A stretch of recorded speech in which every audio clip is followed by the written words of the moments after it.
coming up on The World Today. Colleagues of detained Belarus journalist Roman Protasevich fear for their lives after plane arrest. Britain's foreign minister visits the Middle East to hold talks on how to support the Gaza ceasefire. Plus,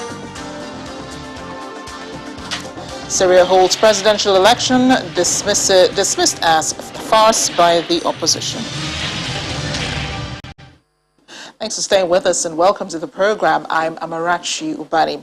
Former colleagues of the dissident journalist arrested in Belarus after a Ryanair flight was diverted on Sunday say they now fear for their lives. 26-year-old Roman Protasevich and his Russian girlfriend, 23-year-old Sofia Sapiga, are both being held in detention. Mr. Protasevich says he fears the death penalty after being placed on a terrorism list.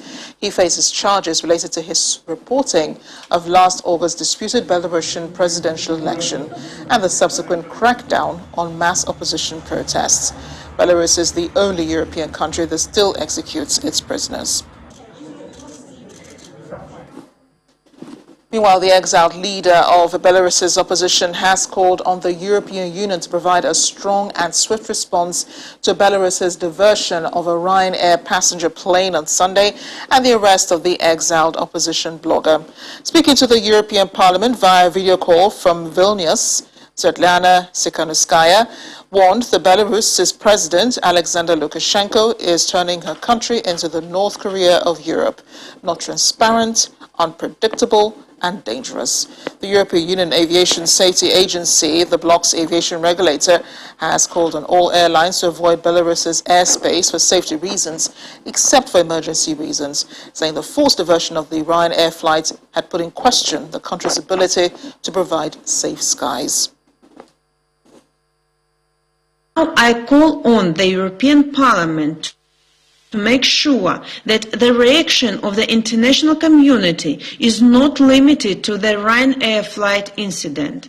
The response must address the situation in Belarus in its entirety, or we will all face such situations in the future, as Lukashenko is turning my country into a North Korea of Europe, non-transparent, unpredictable, and dangerous.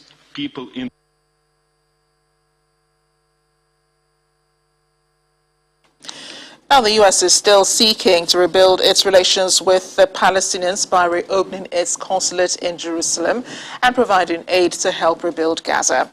After a meeting with President Mahmoud Abbas of the Palestinian leader, U.S. Secretary of State Antony Blinken stressed the need to shore up truce that ended the recent conflict between Israel and Hamas. But he vowed to ensure that the militant group that rules Gaza does not benefit. He also reassured Israel of America's ironclad commitment to its security. I told Prime Minister Netanyahu and President Abbas the United States will be moving forward with the process to reopen our consulate in Jerusalem. That's an important way for our country to engage with and provide support to the Palestinian people. We're also working in partnership with the United Nations, the international community, the Palestinian Authority, the Palestinian people, the government of Israel, to assist in the relief and recovery efforts in Gaza. This relief is urgent. We have to respond to the profound need to help people in this moment. To that end, I informed President Abbas and earlier Prime Minister Netanyahu that the United States will notify Congress of our intention to provide $75 million in additional development and economic assistance for the Palestinians in 2021. We'll also provide $5.5 million in immediate disaster assistance for Gaza and a little over $32 million for UNRWA's emergency humanitarian appeal. This new assistance comes on top of significant support that the United States has recently committed and resumed to the Palestinian Authority, to Palestinians, to different agencies and groups. Britain's Foreign Minister Dominic Raab has met with Israeli and Palestinian leaders as well. He was on a one-day visit to Jerusalem and the West Bank. It comes as a ceasefire holds following the worst outbreak of fighting that the region has seen in years. The Foreign Minister says the United Kingdom will do all it can to support the truce. A ceasefire was brokered by Egypt and was coordinated with the United States. It began on Friday after 11 days of fighting between Palestinian militants and the Israeli military. Well, I'm looking forward to meeting leaders on all sides in Israel, in the Palestinian territories, President Abbas, obviously Prime Minister Netanyahu, Foreign Minister Ashkenazi. And look, I'm here because we are a strong friend of Israel, but we're also feel very strongly that we want to see a peaceful two-state solution. We've got the ceasefire. The question is now how we can build on that, bed that in, avoid any further escalations and try and find a track towards a two-state solution, which is the only durable way that Palestinians and Israelis will find peace. Look, Hamas is a terrorist organisation. We affirm Israel's right to self-defence, of course. At the same time, we need to try and create the conditions so that Palestinians can enjoy a better standard of life. We can get humanitarian aid in. We've already provided an emergency package of £3 million to provide humanitarian relief. We need to get that to where it's needed. Palestinian civilians in Gaza, on the West Bank, and I think raising the standards of living, providing at least some stability for Palestinians is the best way to marginalise the extremists and find a track towards that two-state solution.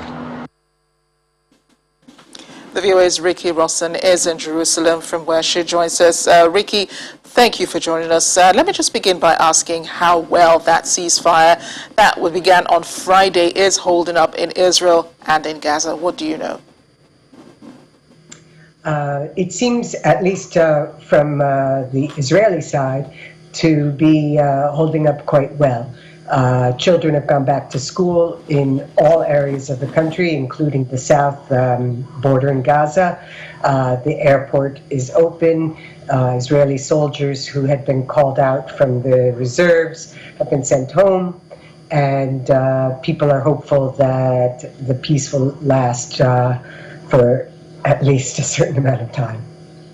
Yeah, and speaking about that, there was really no talk about how long the ceasefire would last. Is there any sense of duration? I think that most Israelis feel that this ceasefire didn't include any kind of terms that would guarantee a long-lasting ceasefire. I spoke to one man from Ashdod, a southern city close to the border with Gaza, whose apartment building was destroyed by a missile sent from Gaza. And he said that he saw the ceasefire kind of like the halftime break in a soccer game, that he was sure that they would return to play in the near future. And I think that a lot of Israelis are expecting that it won't be so long-lasting. Maybe that explains all that shuttle diplomacy going on from Western countries to Jerusalem, and these meetings holding with Israeli leaders and Palestinian leaders. First of all, with the United States Secretary of State Antony Blinken. We saw him with Prime Minister Netanyahu and the Defense Minister Benny Gantz. And then today it's the British Foreign Secretary Dominic Raab who's in the region, and they're both singing the same song about rebuilding Gaza. What are you hearing about how Israel is perceiving this? Because to Israel, the United States has always been an ally. So has Britain a number of times. But for the Palestinians watching this, from the other side, how do you think this is being perceived over there?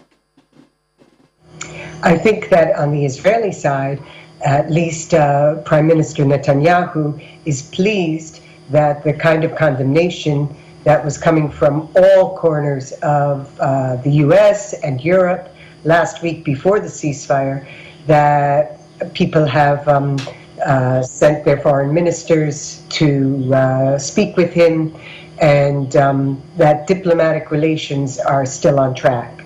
I think the Palestinians are somewhat disappointed that especially the Americans are treating Israel so kindly, and they're excited that there's an alternative to the Trump era policies, that Secretary of State Blinken promised to reopen the consulate in East Jerusalem, which was used by the Palestinians in Jerusalem, and to direct aid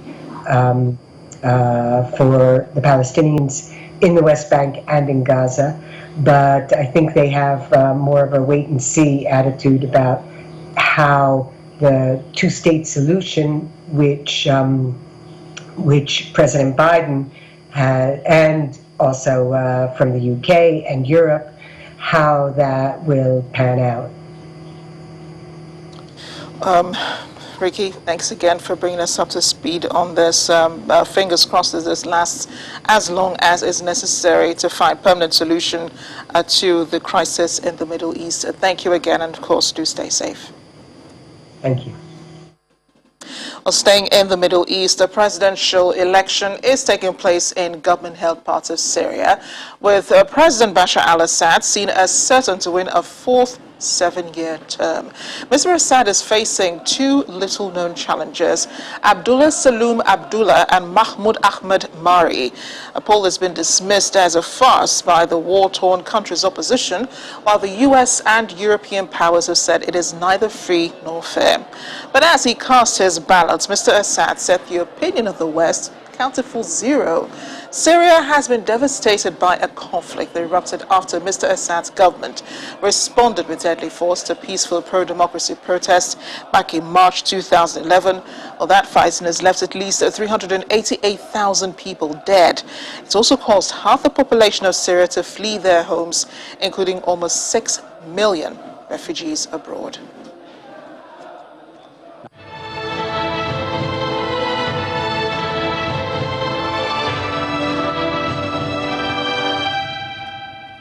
The man who served as Boris Johnson's most senior advisor at the height of the coronavirus pandemic has apologized, publicly that is, for the UK government's response, to which he says fell disastrously short of what the public should expect. Here's more in the Global Update.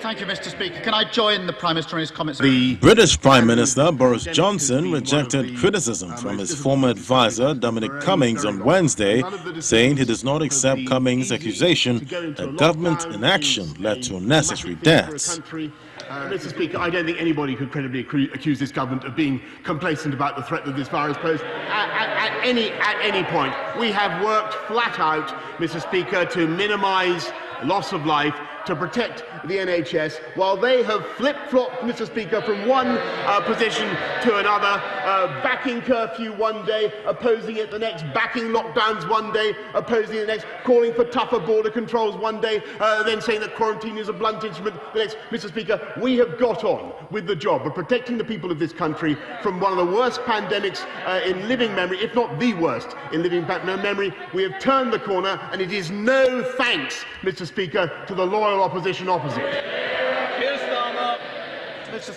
Earlier, Cummings said his ex-boss failed in the COVID-19 crisis, and ministers fell disastrously short of the standards the public had a right to expect during the most devastating global pandemic in decades.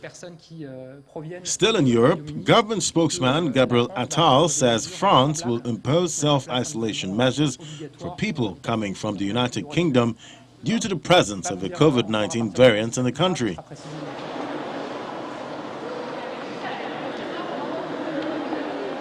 Germany's Public Health Institute declared Britain and Northern Ireland a virus variant region last week and required anyone entering the country from the United Kingdom to quarantine for 2 weeks on arrival.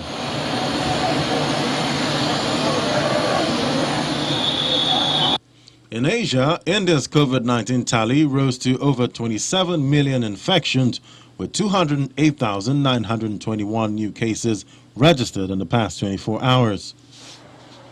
As of Wednesday, 4,157 deaths were recorded in the past 24 hours, bringing the nationwide death toll from the highly contagious disease to 311,388 fatalities. Most states in the country have imposed night curfews and partial or complete lockdowns as part of efforts to curb the spread of the virus.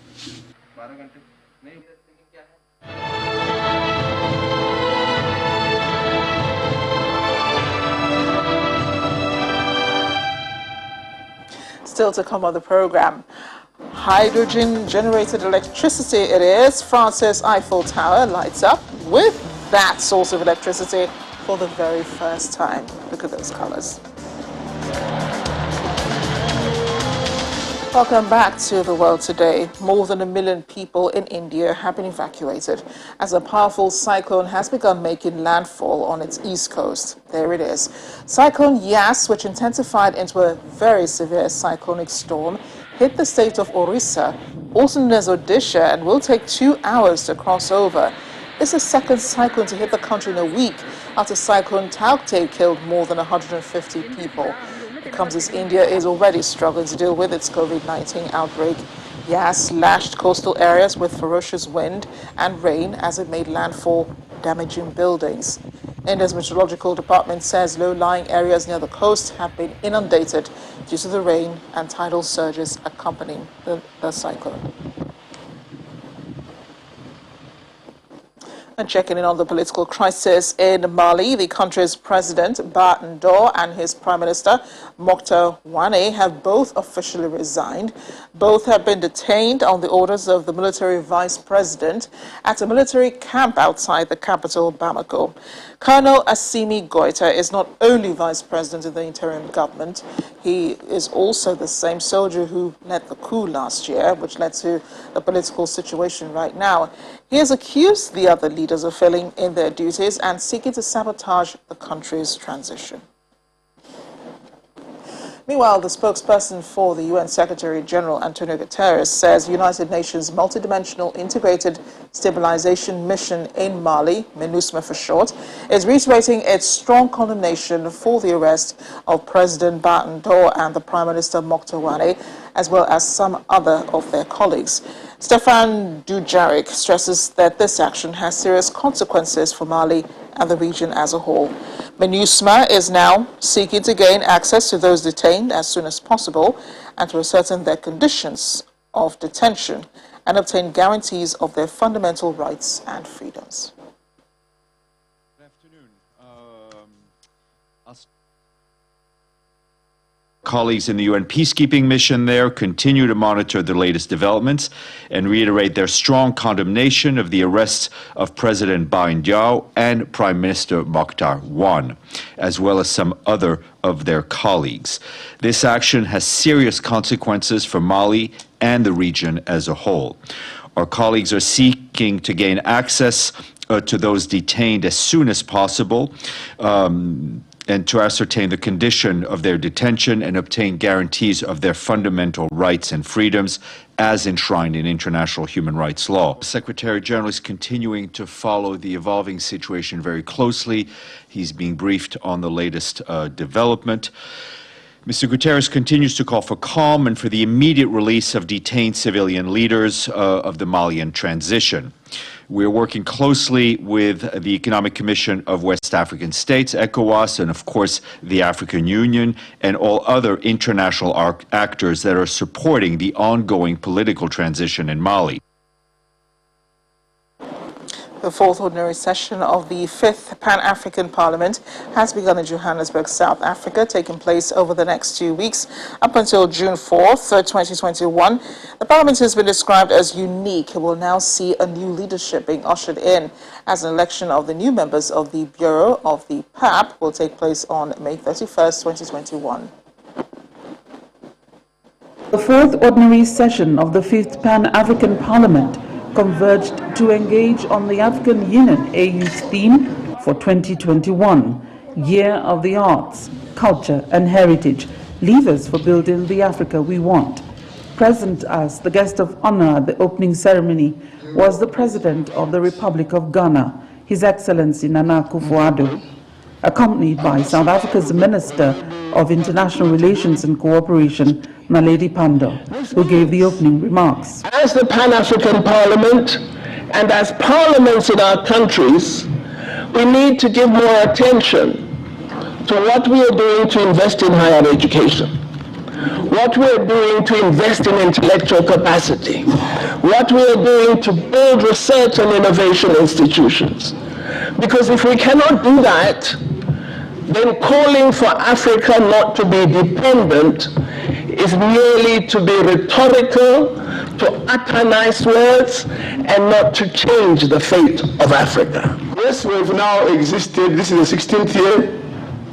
We've been involved in several activities covering all sectors across the continent, over the continent, but we still believe we've still a long way to get there. With various challenges being faced by the continent, including the COVID-19 pandemic, economic and political progress, or the lack of it, the Pan-African Parliament will address these issues and discuss ways to tackle them, and also ensure that Africa unites and grows trade through the African Continental Free Trade Area and opening of borders. It is the accelerated economic integration of committed nations on the continent that will breathe new life into the African Union and deliver the benefits of African integration to the doorsteps of the African peoples. The first thing that needs to happen in the unity of the African continent is to do away with the borders and allow free movement of goods and persons. I shouldn't apply for visa to come to Nigeria. No Nigerian should apply for visa to come to South Africa. If you are applying for visa, then it means that we are not seeing each other as brothers and sisters. I mean, you don't need a visa to visit your own relatives. Those things that divided us during the colonization process must never be allowed to play any role here in the Parliament, Pan-African Parliament. Rather, what is expected of us is to be a united African Parliament, speaking with one voice and realizing the challenges facing Africa as at now, and doing whatever is humanly possible to give advice, necessary advice, to the head of states of the various African countries for reversing the situation. This parliament includes the election of new executives and the welcoming of at least 100 new delegates from different countries on the continent. Lights and action. The Eiffel Tower lit up recently, not with regular electricity, but with hydrogen-generated electricity for the very first time. This is the new Eiffel Tower, not literally, but I mean, the lighting is different. The company, the founder of the company providing the juice, Energy Observer, Victorien Edoussard, says usually this kind of event requires energy and diesel generators, but instead an electro-hydrogen generator supplies the electricity we see there. Check out those colors.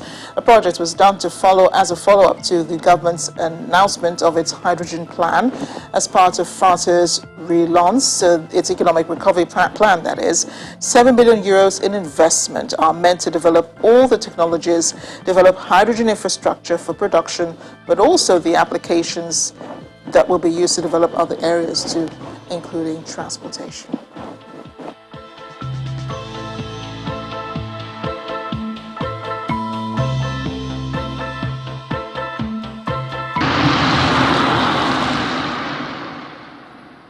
I can tell they're going to have a lot of fun with that, especially at Christmas. Thanks for watching The World Today. I'm Amarachi Ubani.